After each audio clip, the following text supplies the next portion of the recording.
del nuevo pacto, porque la lección de la semana pasada también el título que tenía era la fe del pacto. Entonces la lección de hoy es la vida del nuevo pacto. O sea, que está tratando ahora en la lección de hoy con esto de la vida del nuevo pacto. Está tratando eso que dice el título, la vida. Y el versículo de Juan 10:10 que dice: he venido para que tengan vida y para que la tengan en abundancia. Así que de eso es que trata la lección de hoy, de esta semana. La vida, recibir vida. Entonces, la parte del domingo dice gozo. Entonces, yo estaba leyendo en Isaías 57:19-21, que dice así. Dice: produciré fruto de labios, paz, paz al que está lejos y al cercano. Dijo Jehová, y lo sanaré. Dice el 20, pero los impíos son como el mar en tempestad, que no pueden estarse quietos, y sus aguas arrojan cieno y lodo. No hay paz, dijo mi Dios, para los impíos. Así que entonces nos hace saber cómo nosotros, el Señor nos da paz. Pero si el Señor no opera, si Él no se involucra, entonces dices que los impíos son como el mar en tempestad, que no pueden estarse quietos, sus aguas arrojan cieno y lodo, y que no hay paz, dijo mi Dios, para los impíos. Así que entonces la paz, el gozo. Encontramos también esto del gozo en Gálatas 5:22-23, que dice el fruto del Espíritu. Tiene una lista larga allí que sabemos, pero comienza con gozo. El fruto del Espíritu es gozo, paz, paciencia, benignidad, bondad, fe, mansedumbre, templanza. Toda esa cadena de Gálatas 5:22-23 tiene un tronco, y el tronco es gozo. Porque si no hay gozo, entonces pues está arruinado todo. Así que gozo es fruto del Espíritu. Y recuerde que el título de la lección es la vida del pacto. Lo que está diciendo es de que el gozo es la vida. Que puede haber una vida arruinada, oscura, difícil, pero puede haber entonces ahora vida. Cuando está diciendo vida, hay mucho más que el trajín que tenemos acá abajo en este mundo. Es la vida de Dios. Tiene primera carta de Juan 1:4 que dice: escribo esta cosa para que ustedes puedan participar plenamente de nuestra alegría.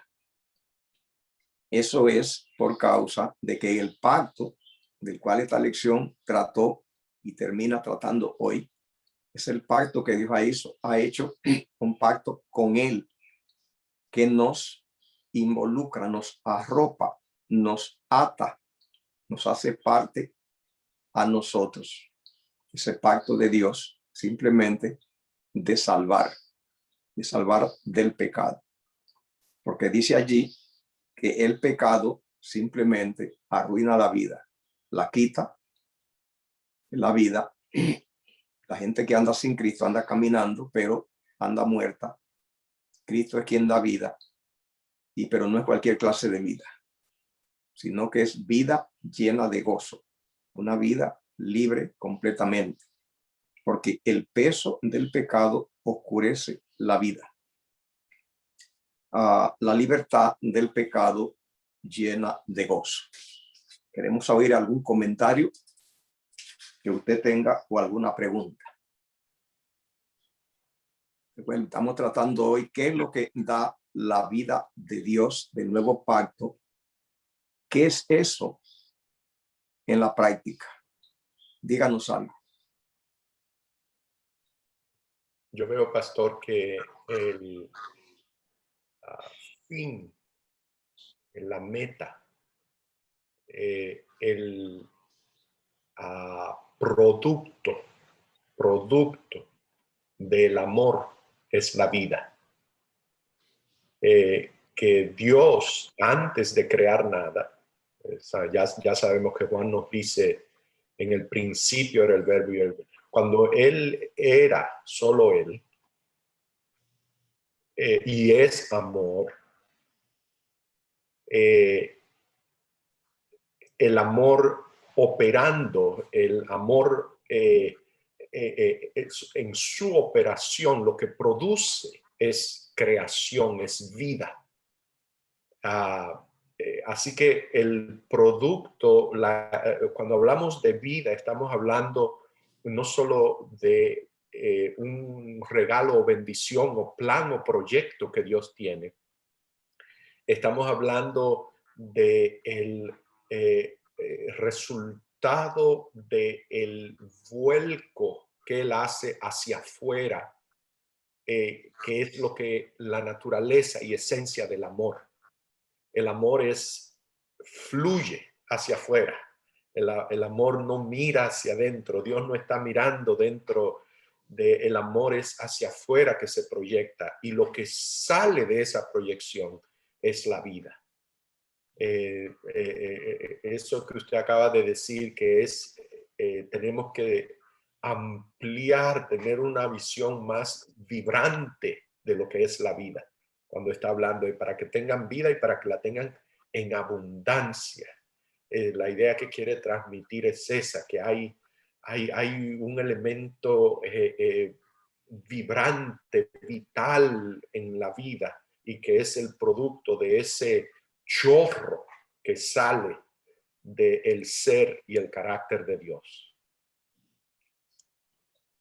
Bueno, el asunto es que como Dios hace las cosas en todas las dimensiones, donde quiera que miremos el proyecto, por todas las caras que lo veamos, vamos a ver entonces el mismo fenómeno, porque es así como vienen las criaturas al mundo, es así como venimos al mundo cada uno de nosotros. Con una descripción como esa, en acción. O sea, entonces el amor da vida en todas las dimensiones. El sol repartiéndose, el agua repartiéndose, la planta creciendo, produciendo comida. Nosotros venimos a la existencia así, porque papá y mamá hicieron eso. Correcto. Todo entonces así que opera para que haya una proyección hacia afuera y producción. Y entonces vemos que la vida es así, que se prolifera por todos lados. También, pastor, veo que me dice algo, no que dice, en realidad está envuelto dentro del paquete, o sea, es parte del material del que está hecho, aquello de que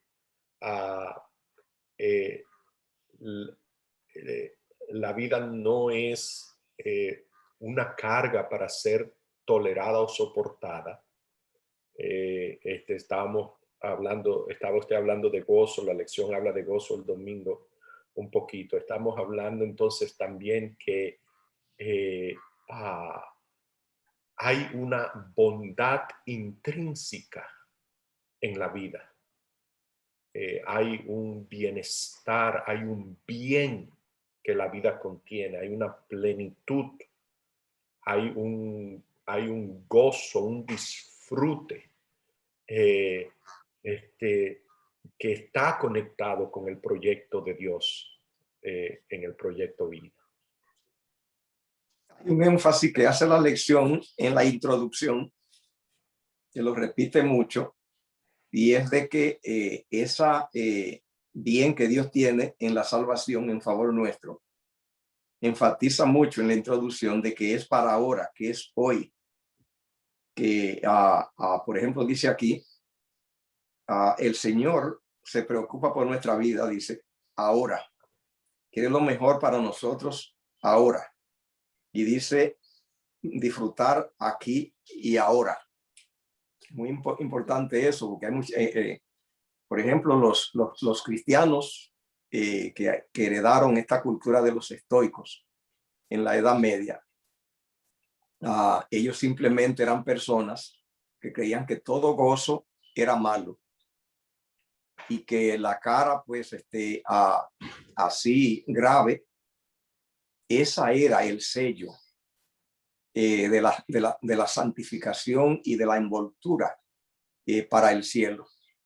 Y se produjo y se difundió una religión de sufrimiento, de dolor y de látigo.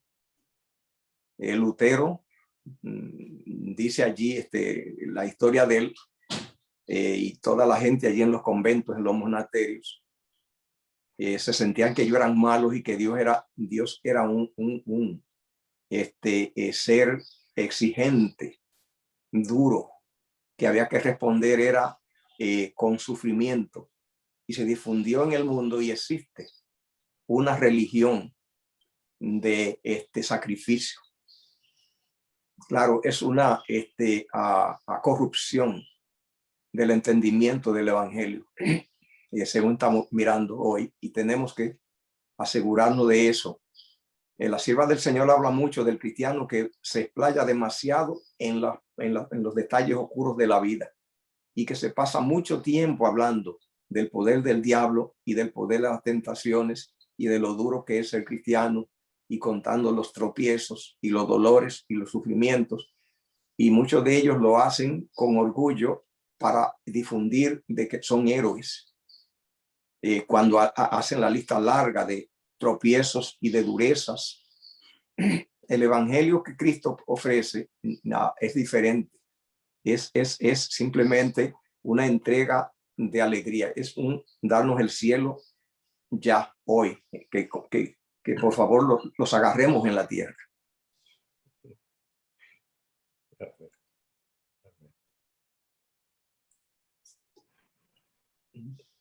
Sí. Yo quiero decir algo, pero no quiero que se convierta en un diálogo, pastor, la lección. Quiero ir otro. A ver que Paola Bucarrey levantó la mano. Sí. Adelante. Buenos días para todos. Feliz sábado. Que Dios les bendiga. Amén. Me alegra estar con ustedes nuevamente. Pues con relación a lo que acaba de decir el pastor y está comentando el doctor también, yo considero que una de las barreras que se interponen en cierto modo para que nosotros podamos entender el perdón de Dios y lo que Él hizo por nosotros, es que nosotros queremos llevar cada uno de estos actos que Dios hace por nosotros, tanto el amor, el perdón, su misericordia, como a la esfera humana. Porque nosotros, cuando alguien se equivoca con nosotros, cuando alguien comete un error contra nosotros o nos hiere, a nosotros nos cuesta perdonar. Y como dice el dicho, perdono, pero no olvido, ¿sí? Entonces mantenemos eso ahí en la mente, y cuando la persona vuelve a cometer un error con nosotros, nosotros volvemos a sacar en cara esa situación anterior. Y lo justificamos en el sentido de decir, por eso es que yo no quería creer en ti, y te perdoné, pero por encimita de las palabras. Pero en realidad todavía guardo el recuerdo de ese momento doloroso que me ocasionaste. Entonces, cuando nosotros vamos al perdón de Dios, a nosotros nos cuesta creer que realmente ese perdón pueda ser real. Y es por eso que muchas personas quizás pasan por un momento duro y difícil cuando se acercan a Dios, y Dios los perdona, porque el perdón de Dios es instantáneo, no nos toma tiempo, no tiene que pasar por un proceso, es instantáneo, pero nuestra mente no lo acepta de esa forma y nosotros nos seguimos culpando, seguimos viviendo en un remordimiento que Dios quiere que nosotros podamos dejar atrás. Que si nosotros realmente comprendiésemos que ese perdón es instantáneo y que Dios quiere en su momento hacer un cambio, ¿cierto?, de la perspectiva que nosotros tenemos del error que cometimos, nosotros podríamos realmente disfrutar de ese gozo ahora y aquí. Amén. Quiero que yo solamente añadir a Paola de que eso está muy arraigado, porque es así como criamos nuestros hijos, sobre todo en Latinoamérica y en muchos lugares. Y entonces ya pues entonces viene bien plantado eso, es, ya que pensamos así, como dice Paola, lo aplicamos a nuestra gente y comienza con los niños y entonces se graba de muy temprana edad que cada vez que el niño rompe un plato o cada vez que bota comida en la mesa, le acumulamos y le repetimos y ya ahí comienza. Así que hay muchas lecciones que tenemos que ir aprendiendo de todo esto. Gracias, Paola. ¿Hay algún otro comentario? Siguiendo esa idea, pastor, que entonces ese niño crece y llega a ser un adulto y proyecta a Dios esos atributos que aprendió de sus padres, de su crianza, en la cultura, como usted mencionó, en el entorno donde crece. Claro, y el adulto que está haciendo eso con el niño está cargando también el problema y luego lo perpetúa poniéndoselo encima al niño. Esa, dicho sea de paso, yo sé que ahora se usa la palabra meme en el internet, pero la definición formal de esa palabra se refiere a paquetes de conceptos que, al igual que el material genético, se lo pasa de una generación a la siguiente. La cultura tiene esos genes, se llaman memes, que se los pasa a la siguiente generación. Y ese es uno de ellos. Por eso tenemos que saber siempre que hay esas cosas en nuestras mentes y que hay mentiras creídas, que las mentiras creídas enferman la mente, dañan la mente. Y recordemos que todo el proyecto de Dios es mente. Todo el proyecto de Dios es mente. Ese es su proyecto. Sí, una mente que pueda conectar con la mente de Él. Eso es lo que crea en Cristo, la mente de Cristo. Siguiendo con algo que comentó Paola con respecto a la parte del lunes que habla de libre de culpa. Es una trampa, una arena movediza que atrapa mucha gente. Yo no le puedo decir cuántos pacientes en sus 60s que todavía están atrapados lidiando con cosas que pasaron antes de la edad de 10 años, que los tienen atados, amarrados a vidas empobrecidas, vidas duras, sufriendo, llorando, afectando su rol como padre o madre, como esposo, esposa. Esta es una trampa, una arena movediza que el enemigo tiene aquí en la tierra. Y debo de señalar esto, que este proyecto de Dios de rescate incluye no solamente resolver el problema del mal y del pecado como hablamos, sino que, ¿cómo se llama? Toca, maneja, visita el punto de aquello de su aparente ausencia en la soberanía de la experiencia, en la soberanía de Dios ausente en la vida de esa persona que pasó por esa experiencia. Hay personas que pasan por experiencias duras, difíciles, y se pasan la vida llorando, clamando, sufriendo. Y yo no les puedo decir cuántas veces, es virtualmente universal que en algún momento el paciente me va a decir, ¿Y dónde estaba Dios? Este asunto, esta carga de culpa, increíblemente aún para la víctima de abusos, al que ha sido herido y lesionado, especialmente niños por debajo de la edad de 7 años, lo internalizan, se identifican con el mal que le hicieron y viven una vida cargada de culpa, maniatada por la culpa, empequeñecida por la culpa.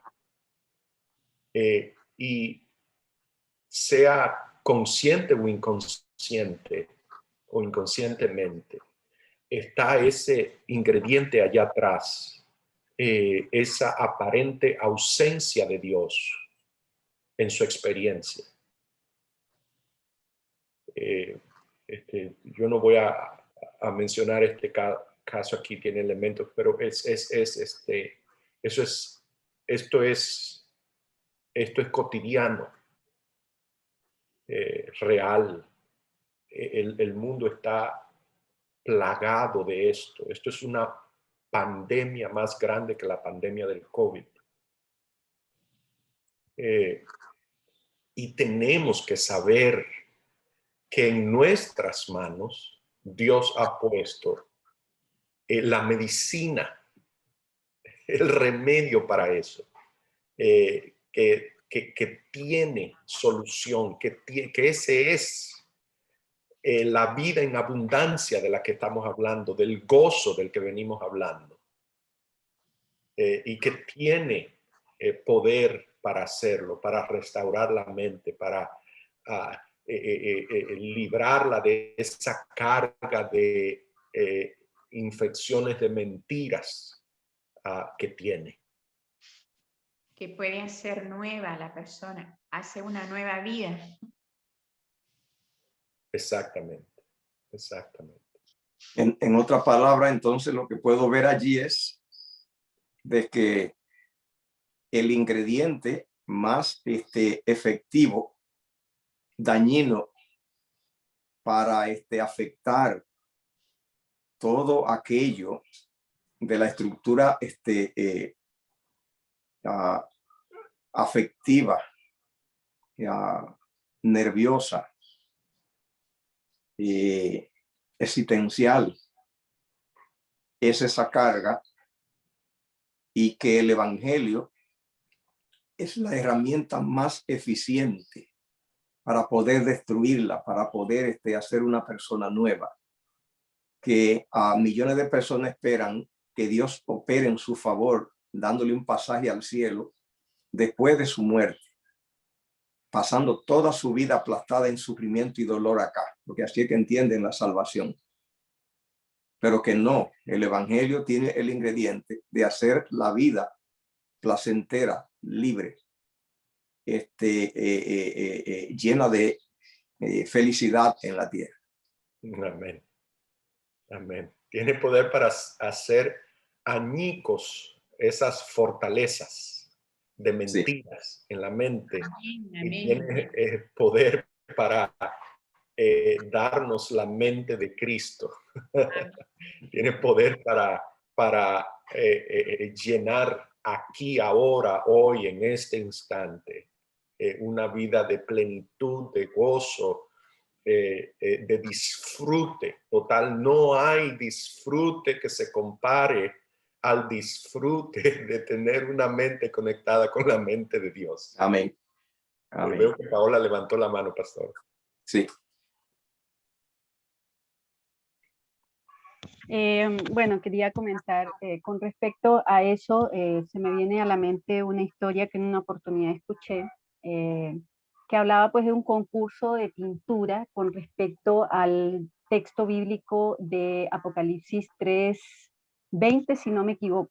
Aquí yo estoy a la puerta y llamo, ¿cierto? Entonces, dice que la historia pues que juntaron a varios pintores que eran expertos en su área, y que ellos tenían que retratar este versículo en el lienzo. Entonces llamó mucho la atención al jurado de que uno de los pintores pues estaba pintando una cosa rectangular en el centro, ¿cierto? Como parecida a una puerta, y alrededor era todo gris. Entonces, eso fue la exposición de él. En cambio, los demás pintaban colores, arcoíris, flores, en fin. Y entonces, cuando tocó ya que determinaran, digamos, el veredicto del concurso, le preguntaron a él qué significaba su cuadro, porque un rectángulo negro, o sea, como simulando una puerta, pero no tenía manilla por fuera, y alrededor todo oscuro. Entonces él dice que era sencillo de entender porque una vida que no le abre las puertas de su corazón a Jesús para que haga los cambios necesarios se torna gris, todo se ve sin esperanza. Entonces le preguntaron, bueno, pero entonces si eso simula ese rectángulo ahí, simula una puerta porque no tiene la manilla para abrirse. Y él dijo, muy sencillo también, porque la puerta no se abre de afuera. Jesús no va a irrumpir nuestra vida de una manera que yo no esté de acuerdo con los cambios que Él quiera hacer en mí, sino que yo tengo que abrirle la puerta desde adentro. Cuando yo le abro la puerta desde adentro y permito que Jesús entre con libertad, Él va a hacer los cambios necesarios en mi vida. Entonces yo creo que muchas veces muchos cambios que nosotros necesitamos hacer es porque quizás limitamos esta entrada de Jesús. Hay cambios que yo estoy dispuesto a ceder y cambios que no estoy dispuesto a ceder. Y cuando se genera esa lucha interna dentro de mí, en no querer darle la libertad quizás a Dios, a Jesús, que haga los cambios en mí, al Espíritu Santo, entonces realmente quizás esos frutos que mencionó el pastor en Gálatas, ¿cierto? Donde el principal de ellos es el amor, no va a ser la labor a plenitud que el Señor necesita para que yo pueda tener una nueva vida. Amén, amén, amén. Amén, amén, amén. Gracias, Paola. Entonces entendemos que la culpa arrastrada es un lastre de destrucción y que el versículo central para esta parte de hoy, libre de culpa, es Romanos 8:1. Ninguna condenación hay para los que están en Cristo Jesús. Entonces, tenemos pues que familiarizarnos hasta la profundidad sobre esa idea de que el perdón es perdón radical, completo, instantáneo y disfrutarlo.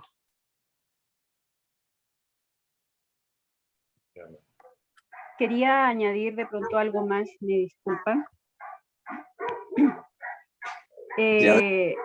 Con respecto a lo que decía el pastor igual, por ejemplo, mi mentalidad, no sé si será la misma percepción que tengan algunos hermanos porque cada uno pues tiene una personalidad diferente, ¿no?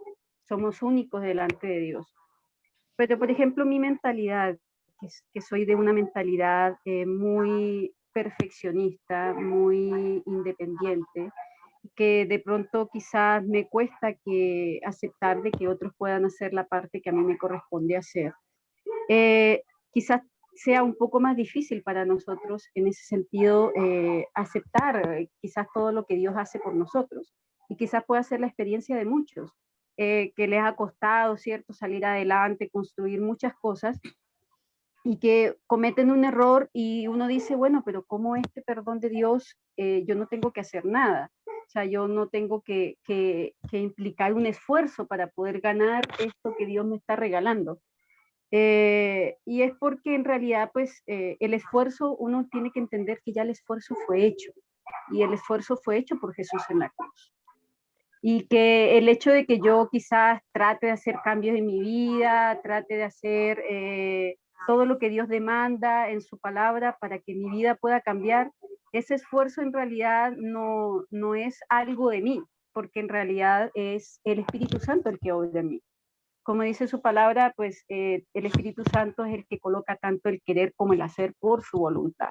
Simplemente yo tengo que tener la actitud de decir, Señor, transfórmame, Señor, cámbiame, Señor, restaura mi vida y permíteme aceptar esto que tú haces por mí. que por más que yo pueda hacer muchos esfuerzos a su alrededor, ninguno de ellos se compara con el esfuerzo mayor que hizo Cristo en la cruz, que sin tener siquiera un pecado que se atribuyera a él mismo, él decidió tomar esa carga de todos nosotros, para poder ofrecernos una nueva oportunidad y un cambio de perspectiva, ya que desde que Dios creó al hombre, a Adán y Eva, ¿cierto?, desde un principio, y ellos decidieron atender a esta voz de Satanás, ¿cierto?, en la figura de una serpiente, y ceder, ¿cierto?, a esa tentación, entonces nuestro destino, en cierto modo, iba en picada. Y Jesús vino a este mundo para cambiar esa dirección y darnos una mirada ascendente hacia la esperanza de la segunda venida en Él. Entonces, eso es lo que nosotros debemos mirar lo que Jesús hizo por nosotros y que no importa, o sea, que en realidad yo debo dejar mis cargas en las manos de Dios y dejar que el Espíritu Santo haga la obra en mí para que ese proceso de santificación pueda darse día a día. Como Elena de White dice, el crecimiento y el proceso de la santificación es un peldaño a la vez. Todos los días yo voy subiendo un peldaño. Y dentro de ese fruto del Espíritu Santo, el primer peldaño a poder asimilar en mi vida es el amor que Dios me da, el amor que Dios me otorga, ese amor que me va a transformar. Y de ahí para adelante todos los días ir subiendo un peldaño, el peldaño del gozo, el peldaño de la esperanza, el peldaño de la fe. Y si de una u otra manera, porque hay muchas personas que a veces se cuestionan esto, dicen, pero bueno, ¿cómo yo voy a entregarle mi vida a Dios si yo me sigo equivocando? O sea, ¿para qué entonces estoy con Dios si yo sigo cometiendo errores? Yo siempre les aconsejo lo siguiente, y les digo, dentro de una línea recta que Dios quiere que nosotros tengamos continua, constante, de un buen comportamiento, lo importante es que esas grietas que puedan haber en esa línea recta no sean tan continuas. Dejar en las manos del Espíritu Santo nuestra vida para que Él nos conduzca y esas grietas que puedan haber no sean tan cercanas la una de la otra, porque a lo que Dios le importa no es cuántos pecados yo pueda cometer, sino que a Dios le importa es la intención que hay en mi corazón. Y que la intención que hay en mi corazón sea todos los días y continuamente agradar a Dios.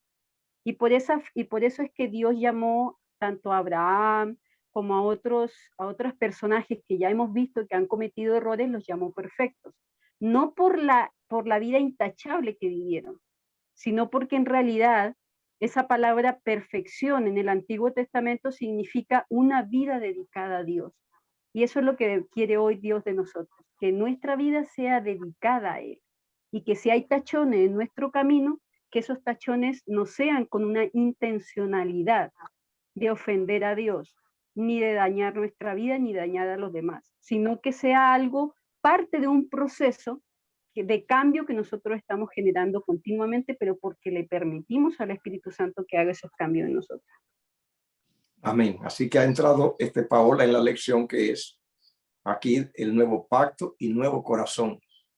El nuevo corazón, la promesa que Dios tiene para con nosotros es simplemente un nuevo corazón. Ese nuevo corazón, como dice el doctor, es mente. El Espíritu de Dios es mente, la mente de Cristo. La recibimos porque Cristo simplemente ha operado ese plan de redención, de salvación, y la fe es solamente la aportación nuestra para que el proyecto se realice en nuestras vidas. Amén. Yo quería aportar en este sentido y lo que comenta Paola, gracias por ese comentario, es algo que es muy común y que fue una tentación para el Señor Jesús, y es esta idea de sálvate a ti mismo.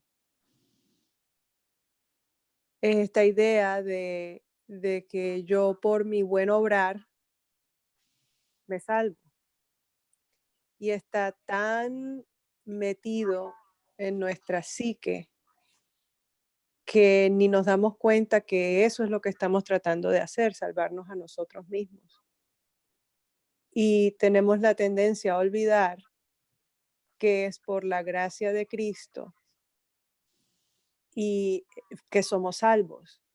y que es en la transformación de nuestro entendimiento, en la santificación que hace el Espíritu en nosotros, que hay vida y salvación.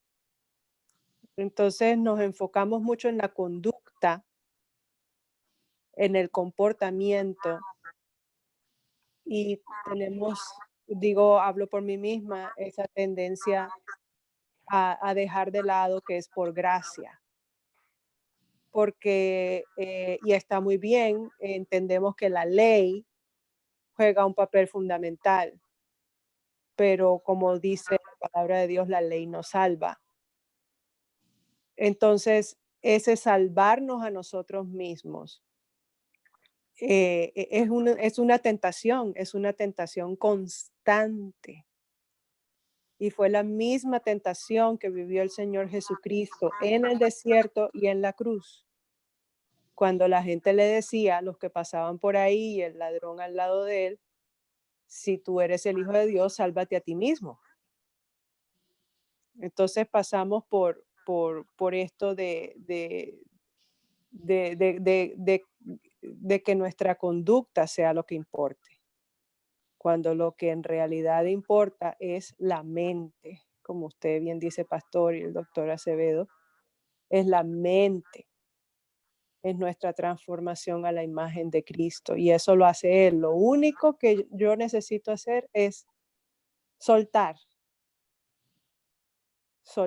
tantas cosas que impiden que el Espíritu entre en mí, porque si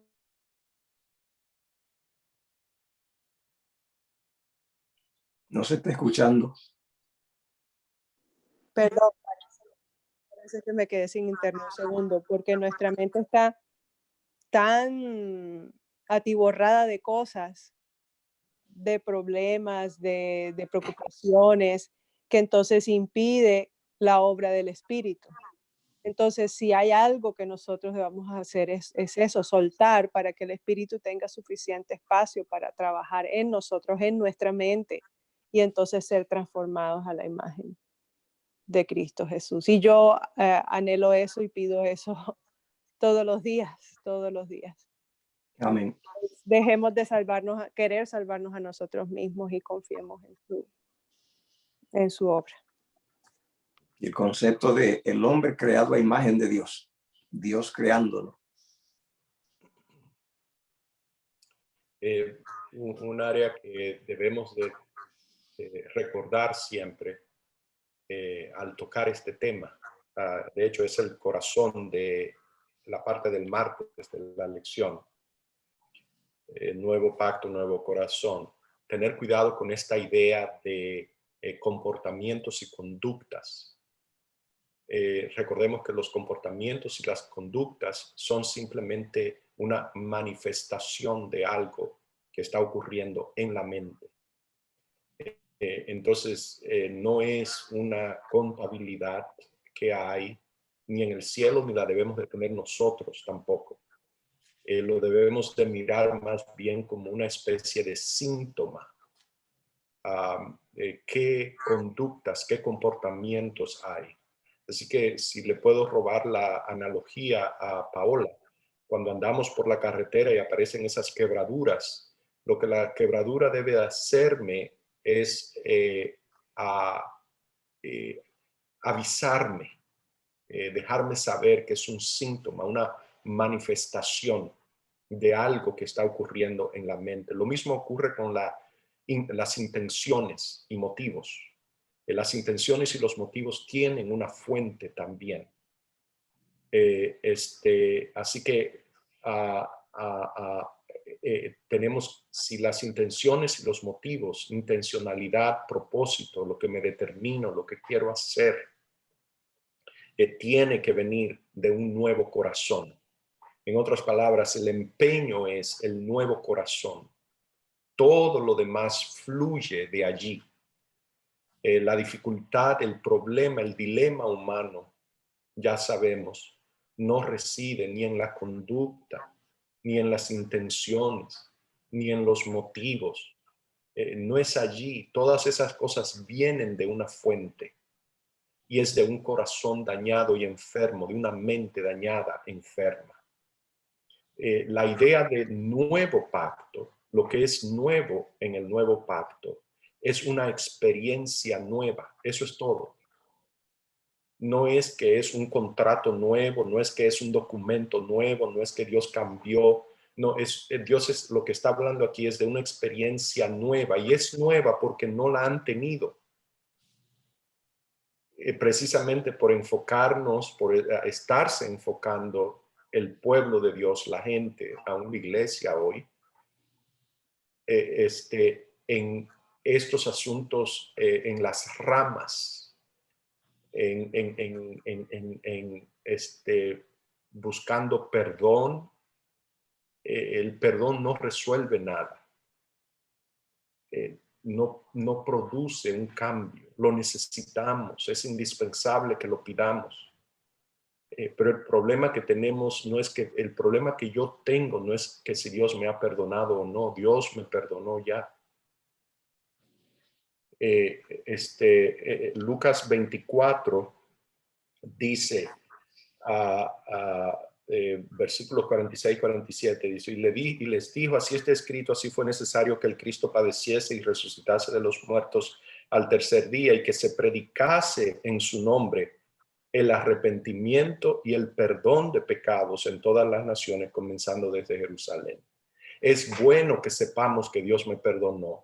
Es vital que yo acepte ese perdón, pero que si me quedo allí, no he resuelto mi problema. Tiene que haber arrepentimiento.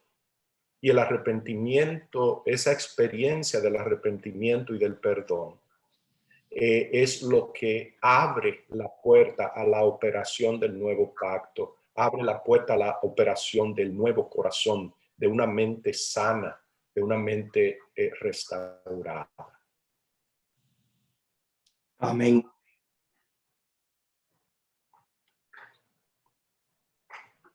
La otra parte nos encontramos que dice el nuevo pacto y la vida eterna. Así que sabemos que existe la vida temporal y es la vida que caminamos acá. La vida que caminamos en la tierra, 1 Corintios, capítulo 15, le llama la vida animal. Dice que de Adán recibimos la vida animal, 1 Corintios 15, de Adán, y que de Cristo la vida espiritual. Así que entonces lo animal es primero, dice, y después lo espiritual. Así que estamos tratando de que de Cristo recibe la vida eterna. La vida, dice, que es para siempre. La vida de Dios. Tenemos que estar claros de eso y anhelarlo. Recibir la vida de Dios en nosotros. Eso asegura morar con Dios por la eternidad. Cristo da eso y hay que abrirse a que entre. ¿Hay algún comentario, pregunta al respecto? Me avisaron que el tiempo ha pasado. Veo la mano de Paola levantada. Sí. Sí, yo pienso, por ejemplo, que haciendo un análisis pues, de todo lo que hemos estudiado y bueno, lo que hemos estudiado también a lo largo de nuestra vida desde que somos adventistas, ¿no? Desde que nos hemos incluido dentro de este programa que siempre ha enriquecido nuestra vida espiritual como en la escuela sabática. Uno como de los factores que quizá a veces nos impide ese crecimiento espiritual quizá a mayor profundidad es que nosotros a veces nos centramos mucho en las formas más que en el fondo, ¿sí? Y eso de centrarnos mucho en las formas tiene que ver como con esa actitud de que yo tengo que hacer algo para poder mejorar cada día. Entonces, ese tipo de mentalidad de que yo tengo que hacer una parte, no puede ser de que todo Dios me lo esté dando de una manera tan fácil, ¿cierto? Porque no nos hemos acostumbrado a valorar lo que nos regalan, sino a valorar lo que nos ha costado. Entonces, una de las raíces de eso, digo yo, o pienso yo, que tiene que ver con el mal concepto a veces que tenemos nosotros sobre la palabra pecado. Cuando nosotros tenemos un mal concepto sobre la palabra pecado, es que nosotros transgiversamos cualquier temática que Dios nos quiere transmitir a través de su palabra.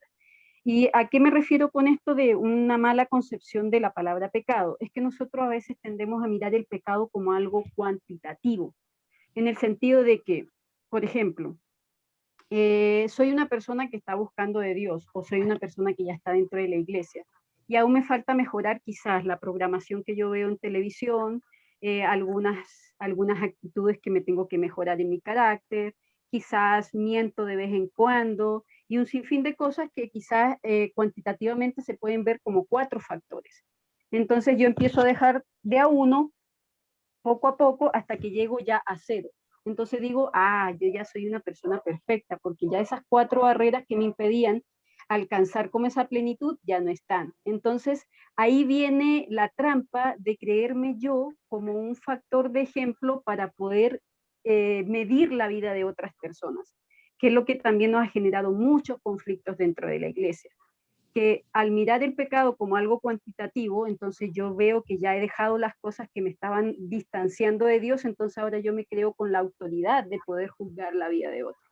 En cambio, cuando yo miro el pecado como algo cualitativo, cuando yo digo cualitativo me refiero a, por ejemplo, el pastor es inteligente, el pastor es amable, el pastor es, no sé qué otra palabra utilizar, pues no lo conozco muy bien el pastor, pero entonces yo también tengo que decir, el pastor es un pecador. Y no mirar esa palabra como algo negativo, sino que es la causa por la cual Cristo vino y murió por nosotros y nos salvó. Y nos da una oportunidad de vida diferente. Entonces yo nunca debo olvidar que dentro de mis cualidades está el concepto de pecador. Y eso me lleva a mí a depender de Dios todo el tiempo. Así como yo necesito desayunar, almorzar y cenar, porque si no mi organismo se empieza a deteriorar, de esa misma manera yo debo anhelar desayunar, almorzar, cenar y todo el tiempo convivir con Dios. Y eso tiene que ver con el concepto de dependencia, que es algo que nos ha costado mucho y nos cuesta mucho, sobre todo en una sociedad hoy en día tan moderna, que ha implantado en la mente de muchas personas el tema de la independencia y de hacer las cosas por uno mismo. Gracias, Paola. Ceci nos habló de cómo podemos distraernos mirándonos a nosotros mismos. Bueno, en esto tenemos que estar bien claro que aquí lo que opera es la obra de Dios. Es Dios el que está obrando. Lo que Él recibe. Nuestra función es abrir la puerta. Y viene todo el cielo, es colocado en nosotros.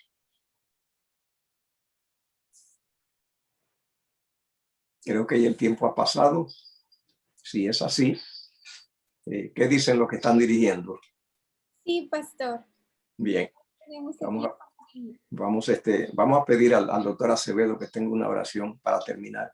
Bueno, buen Dios y Padre, gracias por sus planes y propósitos gloriosos para nosotros. Gracias también por los medios que ha puesto a nuestro alcance para que se logren, se hagan una realidad en nuestras vidas hoy. Le pido a Dios su bendición por su iglesia, que la verdad que ha sido proclamada aquí hoy permanezca en nuestras mentes, que rinda fruto para la eternidad. En el nombre de Jesús. Amén. Amén, amén, amén, amén. Gracias, hermanos, por sus bonitas participaciones en este repaso de la lección. Un tema bien bonito para que todos si no lo estudiamos, lo estudiemos. Entonces, ahora le damos gracias a nuestro pastor Julio Ureña y al doctor Acevedo por dirigirnos en esta lección. Y vamos a ver nuestro misionero y después de eso vamos a dar unos breves anuncios y después los invitaremos a abrir sus micrófonos y sus pantallas para que los podamos ver y nos podamos saludar.